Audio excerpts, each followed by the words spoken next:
So, growing up, Yes. what kind of person did you feel like you had to become to survive? I had to be someone that made themselves smaller. Okay. Because I'm coming from a low-income household, innit? And a background where money was scarce.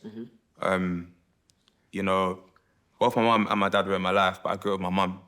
And, you know, at home, sometimes there were periods where she was unemployed. There was periods when she was employed. But ultimately, I remember getting to like age 10, and I think that's when my social consciousness started to develop a little bit.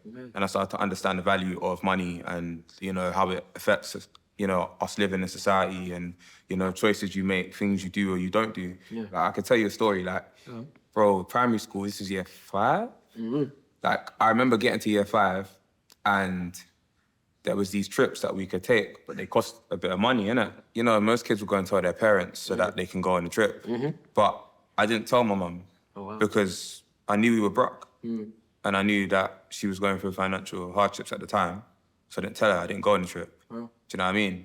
Whereas most kids would just naturally, because you go.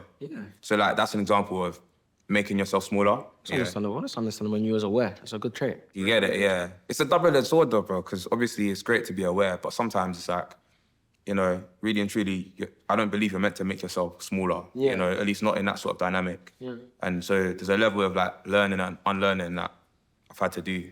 You know, things I would have thought and felt then, that obviously as a grown man now, I'm like, okay, it's easy for things like that to follow you in life, do you know what I mean? And then you kind of notice yourself in certain patterns, you're like, oh, wow, like, where's this coming from? Oh, I've been doing this since I was X years old or whatever. And you seem very in tune with yourself. So even how you're explaining it and knowing yourself from young, like you're very in tune with yourself.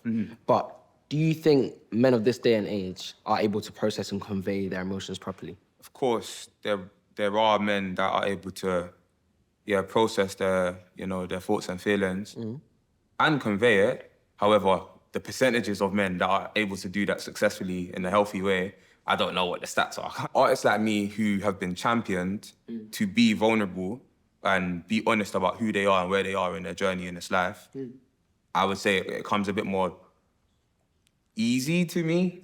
Sometimes I think, do I even have the privilege to be able to do it? Because for some man, maybe they're restricted because of their life circumstances.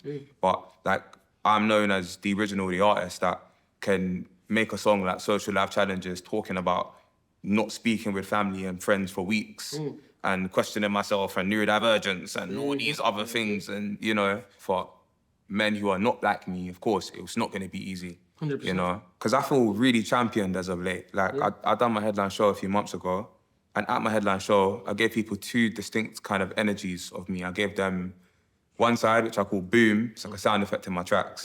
And it's like me being playful and fun and energetic. I got a whole mixtape called London Borough of Boom. By the way, you see this pendant? Yeah, I see. This is 32 London boroughs. Bro. Okay, like, raw. I'm proud to be a Londoner, bro. Bro, Londonese, bro. Londonese, I like it, though. I like it, though. So that's one side of me. But then this jumper that I'm wearing, Bereavement Blues, is the name of my other mixtape, which is Contrasting, which is a lot sadder. It's about grief and loss. Oh, so it's 2 sides of yourself. 2 sides of me. And what I noticed at the show was people loved the journey and they actually really appreciated the more vulnerable, sadder part of myself. And I can't lie, an experience like that has stuck with me. All the things that people said to me after the show made me feel like, oh, right, like people are really rocking with the vulnerability coming from a black man like me. It works. There's people that can relate to it. There's people that can't relate to it, but are still proud to see that I'm confident enough to be able to be honest about where I'm at, even when I'm not fine. Do you get it? Yes. When my ego kicks in, I don't want to be a victim in life. Do you get it? Nobody wants to be a victim, bro. Nobody wants to look like weak, innit? Yeah. So there's always that part of my brain that's like, okay, how much are you letting people kind of in on, you know, when you're feeling not as strong mentally when you need to be or whatever, right? What keeps your mind centered when life gets chaotic for you then? I'm someone that ruminates a lot. Okay. I will constantly think about things, people, myself, other people, the world, today, the future, the past, things that happened 6 years ago on this day and this time. And why did it happen? Why do I react in these ways with people? Why do people react in these ways with me? Like, bro, I'll be doing that, remember? And the thing is, I live alone as well. So I have a lot of time alone. Yeah, you got some own time, When it gets overwhelming or a bit too much and I need to kind of just balance myself out, it's a bit morbid, but death is like mad humbling and like centering and balancing for me. Okay. In a weird way. In what sense? So that sometimes when I'm ever thinking about myself, other people, the world, I just kind of remember like, oh, right, like, we're not gonna be here forever. At the same time, like, there's a lot of things that I'm stressing about that won't really matter in the end. Yeah. I don't think so. Bro, when I think about 100 years ago, 150 years ago, bro, I can't name you my great-granddad or great-great-grandma.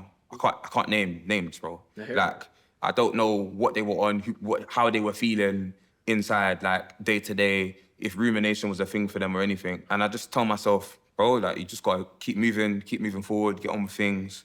It's definitely easier said than done, but it kind of helps, man. Like, nothing's permanent here. Yeah. I don't think so. So that kind of helps me when I'm feeling like stuck. So it's stuck. Understandable, you keep it moving, I respect that. Yeah. So finally then, as you said, you kind of got two sides to your music. As you said, boomly, you got your kind of sad and softer side. Yeah, the boom, the blues, literally. Oh, boom and blue, okay. Yeah, Sorry, yeah, let me get yeah, that right. yeah, Boom and the blues, okay, I see it. You see it? I see it. Yeah, yin and yang, you Yeah, get I see it. Yeah, I like it. Yeah. But what overall then, Yeah. you as an artist, you and your music, what do you want people to feel? What do you want them to think when they listen to you? Cousin said to me that he said he feels when he listens to me, and I actually really love it because I feel like it's an energy I like putting out to the world. I like happiness and sadness all at once. Yeah, it's intertwined. Or Yeah, like, there's like a sun, but with like a hue of darkness behind it. Sun and feeling, yeah. Yeah. But like, there's that hope in kind of somewhere in there. Yeah. That's the main thing. Like, out of all of the types of music I like listening to, I've noticed I like listening to music that can sound a bit sad, but the lyrics are actually mad hopeful. Yeah. And it's like the contrast. Like, I as a consumer of music, I love contrast. As a consumer of food, I love contrast, bro. Bro, sweet and salty popcorn. Do you get it? By the way, there's no other good popcorn. There you go. I'm with you.